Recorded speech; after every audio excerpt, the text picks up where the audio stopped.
एक निर्धन व्यक्ति था। वह नित्य भगवान विष्णु और लक्ष्मी की पूजा करता।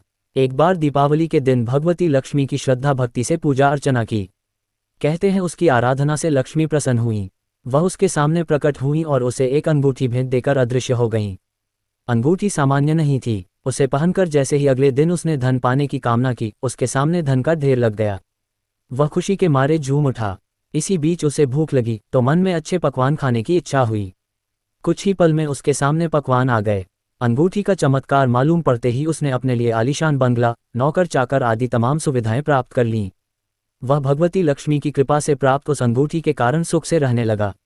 अब उसे किसी प्रकार का कोई दुख, कष्ट या चिंता नहीं थी। नगर में उसका बहुत नाम हो गया। एक दिन उस नगर में जोरदार तूफान के साथ बारिश होने लगी।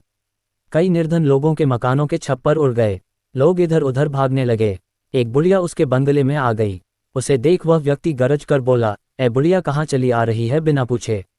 बुढ़िया ने कहा, कुछ देर के लिए तुम्हारे यहाँ रहना चाहती हूँ। लेकिन उसने उसे बुरी तरह डांट डपट दिया। उस बुढ़िया ने कहा, मेरा कोई आसरा नहीं है, इतनी तेज बारिश में कहाँ जाऊंगी? थोड़ी देर की ही तो बात है। लेकिन उसकी किसी भी बात का असर उस व्यक्ति पर नहीं पड़ा। जैसे ही सेवकों ने उसे द्वार से बाहर किया, वैसे ही जोरदार बिजली कौंधी। देखते ही देखते उस व्यक्ति का मकान जलकर खाक हो गया। उसके हाथों की अंगूठी भी गायब हो गई। सारा वैभव पल भर में राख के ढेर में बदल गया। उसने आंख खोलकर जब देखा तो सामने लक्ष्मी जी थीं, जो बुढ़िया कुछ देर पहले उसके सामने दीनहीन होकर गिड़गिड़ा रही थीं, वही अब लक्ष्मी जी के रूप में उसके सामने मंद मंद मुस्कुरा रही थीं। वह समझ गया उसने बुढ़िया को नहीं, साक्षात लक्ष्मी जी को घर से निकाल दिया था। वह भगवती के चरणों में गिर पड़ा। देवी बोली, तुम इस योग्य नहीं हो।